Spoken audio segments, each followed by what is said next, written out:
नमस्कार दोस्तों, मेरा नाम है अरुण सिंह और आप सफ़र कर रहे हैं फ्री एजुकेशन वर्ल्ड की दुनिया में। आज हम अपने पॉलिटी के लेक्चर को आगे बढ़ाते हुए स्पीकर तक पहुंच गए हैं।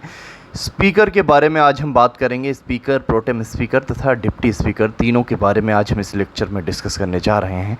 मैं जिस सोर्स का इस्तेमाल कर रहा हूँ वो है पॉलिटी लक्ष्मीकांत। आर्टिकल 93 में स्पीकर के बारे में सीधे सीधे उल्लेख किया जाता है। तो यहाँ पे डिटेल में पढ़ने से पहले मैं आपको एक ओवरव्यू दे देता हूँ इसका पूरा मसला क्या है। असल में स्पीकर जो होता है वो लोकसभा खुद इलेक्ट करती है और लोकसभा का मेंबर होता है।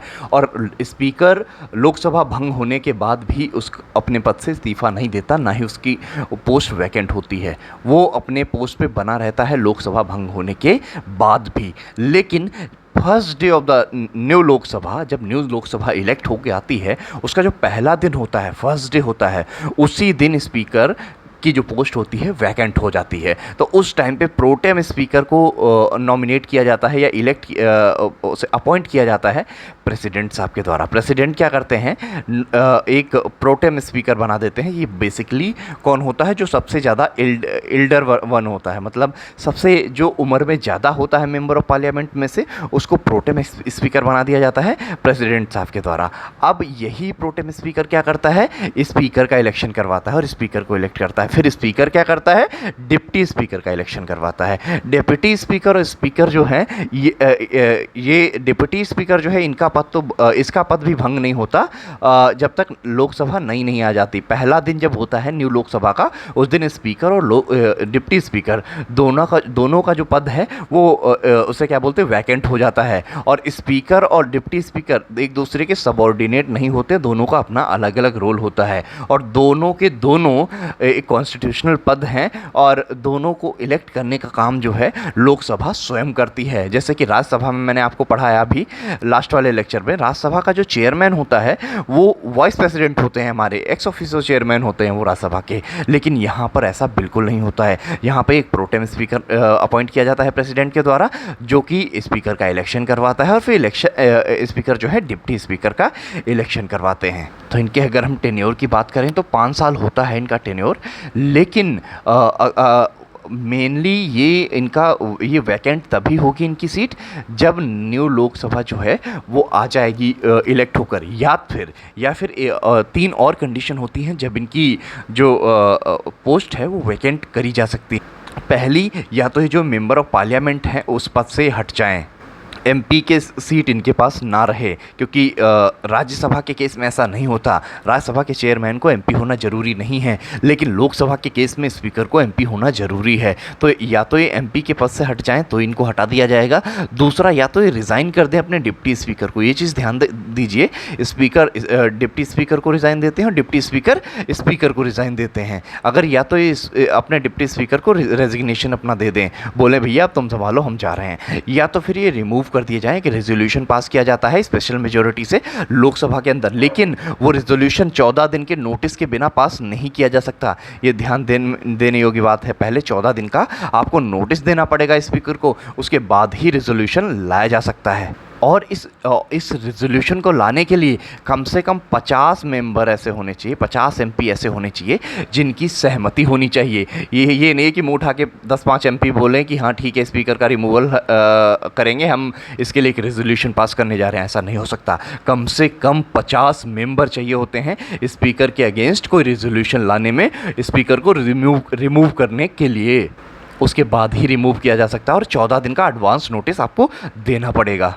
अगर हम रोल, पावर एंड फंक्शन की बात करें तो ये सबसे ज़्यादा इम्पॉर्टेंट पार्ट होता है पार्लियामेंट का। एक तरीके से स्पीकर जो है हेड ऑफ द लोकसभा है और इसका रिप्रेजेंटेटिव या गार्जियन टाइप भी होता है। और जितनी कमेटी बनती हैं उसमें भी यही मेन भूमिका निभाता है। जितनी भी पार्लियामेंट्री कमेटी होती हैं उनमें मेन भूमिका जो होती है स्पीकर की ही होती है। अगर हम इसके पावर की बात करें तो पावर एंड फंक्शन में डेकोरम मेंटेन करना इसका काम होता है। डेकोरम क्या होता है, ये जो मालवा मावलंकर थे फर्स्ट हमारे स्पीकर, लोकसभा स्पीकर 1952 के इलेक्शन के बाद जो मावलंकर पहले स्पीकर बनाए गए थे, उन्होंने ही बोल दिया था कि 10% का डेकोरम मेंटेन करना पड़ेगा। मतलब जो लोकसभा की स्ट्रेंथ है, मान के चलो जैसे 552 लोकसभा की स्ट्रेंथ है, इसमें टोटल मान लो 545 मेंबर हैं, तो कम से कम 10% मेंबर्स का आना ज़रूरी है, तभी आगे प्रोसीडिंग चलेगी, वरना प्रोसीडिंग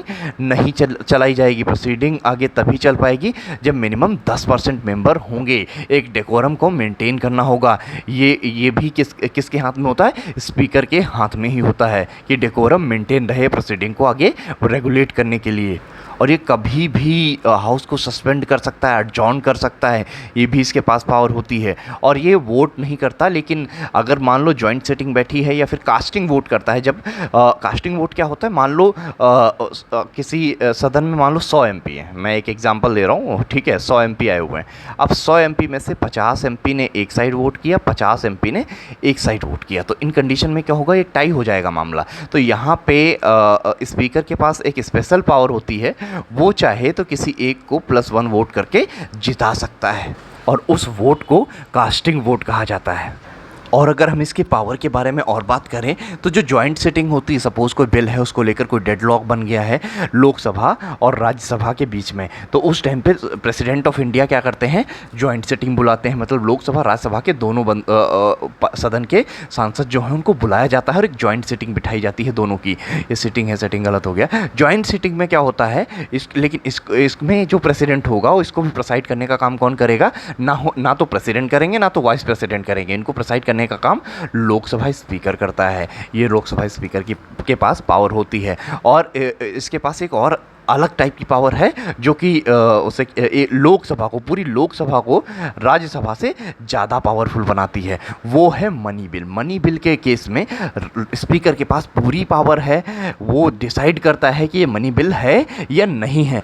ये स्पीकर खुद डिसाइड करता है कि कौन सा बिल मनी बिल है और कौन सा बिल मनी बिल नहीं है। वही सर्टिफाई करके देता है मनी बिल को कि ये मनी बिल के बारे में भी हम आगे लेक्चर में देखेंगे, कौन सा बिल कैसे पास होता है, पार्लियामेंट में ही है। अभी हम ये देख लेते हैं। और मेंबर को क्वालिफाई करना है, डिसक्वालीफाई करना है। डिसक्वालिफिकेशन जो है एंटी डिफेक्शन लॉ के तहत जो है 10th शेड्यूल के तहत, ये पूरी तरीके से स्पीकर के हाथ में होती है। हालांकि ये एक सब्जेक्ट ऑफ जुडिशियल रिव्यू भी हो गया है, पहले नहीं था, अब ये जुडिशियल रिव्यू में भी आ गया है। जुडिशियल रिव्यू हो सकता है, सुप्रीम कोर्ट चाहे तो इसका जुडिशियल रिव्यू करके और इसको कैंसिल भी कर सकती है, लेकिन ये पूरी पावर होती स्पीकर के हाथ में ही है। कई सारे पार्लियामेंट्री ग्रुप का ये एक्स ऑफिशियो चेयरमैन भी होता है, और कई सारी पार्लियामेंट्री कमेटी जो है उनको अपॉइंट करने का काम, उनके चेयरमैन को अपॉइंट करने का काम लोकसभा स्पीकर करता है। और कुछ कमेटी ऐसी हैं जिनका चेयरमैन लोकसभा स्पीकर खुद होता है, जैसे कि बिजनेस एडवाइजरी कमेटी जो है, या फिर रूल्स कमेटी है, या फिर जनरल पर्पस कमेटी है, इनका स्पीकर खुद स्वयं चेयरमैन होता है। अगर हम इसकी इंडिपेंडेंसी को देखें इंडिया के कंटेक्स्ट में, तो इसकी जो इंडिपेंडेंसी है वो आप कह सकते हैं, ये मेंबर ऑफ पार्लियामेंट तो बने रहते हैं, लेकिन इनको वोट का जो अधिकार है वो सिर्फ टाई के टाइम पे दिया जाता है, एक तो ये कह सकते हैं। और इनके खिलाफ रेजोल्यूशन लाने के लिए 50 मेंबर की आवश्यकता होती है, अन्यथा इनके खिलाफ रेजोल्यूशन नहीं लाया जा सकता। केवल इस बात के डिस्कशन के लिए पास तो होगा वो स्पेशल मेजॉरिटी से, लेकिन अगर रेजोल्यूशन लाना है तब भी 50 मेंबर की आवश्यकता है। 50 मेंबर ऑफ पार्लियामेंट जब बोलेंगे तभी रेजोल्यूशन लाया जा सकेगा एक स्पीकर के अगेंस्ट। और ये एक पोस्ट फिक्स टेन्योर की पोस्ट है, जिसका टेन्योर फिक्स रहता है, सैलरी फिक्स कर दी जाती है, जिससे कि कोई बायसनेस ना हो सके। और ऑर्डर ऑफ प्रेसिडेंस में भी देखें तो इसको एक हाई रैंक दी जाती है।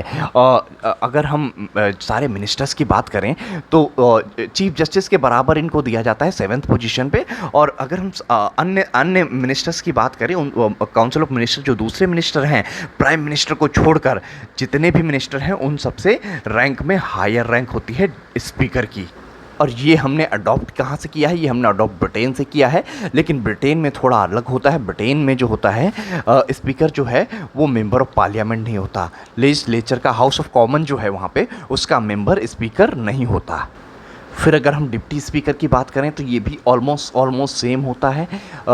इसको भी लोकसभा डायरेक्ट इलेक्ट करती है और इसमें भी सेम चीज़ है कि अगर ये मेंबर ऑफ पार्लियामेंट नहीं रहेगा तो इसको हटा दिया जाएगा, अगर ये रिज़ाइन कर दे देगा स्पीकर को तो हटा दिया जाएगा, अगर ये रिमूव कर दिया जाएगा रिसोल्यूशन के द्वारा तब भी इसको हटा दिया जाएगा, लेकिन 14 दिन का एडवांस नोटिस देना होता है रिमूव करने के लिए, इसको भी जैसे कि स्पीकर के केस में होता है।